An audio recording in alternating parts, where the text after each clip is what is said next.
Kasus mempermainkan orderan pengemudi ojek online memang kerap sekali terjadi. Yang satu ini viral di media sosial, kisah menyedihkan seorang pengemudi ojek online dibayar pakai uang mainan oleh penumpangnya. Padahal kala itu sang pengemudi ojol berniat untuk membelanjakan susu anaknya pakai uang mainan itu. Kenapa sih jahat banget? Kisah sedih dialami oleh driver ojek online bernama Mahfudin. Usai ditipu penumpangnya, ia gagal membelikan susu kepada anaknya. Viral video driver ojek online dibayar pakai uang mainan. Kisah itu diunggah akun TikTok @ainunmahera pada Senin 19 Oktober 2020. Video yang menjadi viral itu telah ditonton sebanyak 1,9 juta kali. Awalnya ia mengaku senang akan membeli susu untuk anak dari uang yang didapat. Namun ternyata uang dari penumpang offline itu adalah uang mainan. Berikut keterangan dari driver ojek online itu.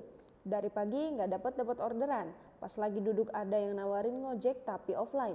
Senang banget rasanya, alhamdulillah bisa beli susu buat anak hari ini. Saking senangnya, uang bayaran langsung saya masukkan ke saku.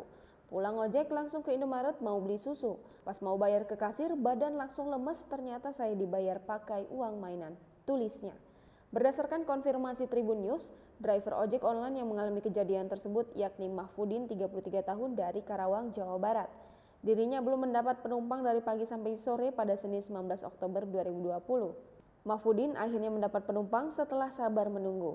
Ia tak menaruh curiga ketika diminta mengantarkan ke stasiun secara offline. Saat diminta mengantarkan ke stasiun, Mahfudin mengaku merasa senang, sehingga dirinya bisa membeli susu untuk anaknya yang masih berusia 3 tahun.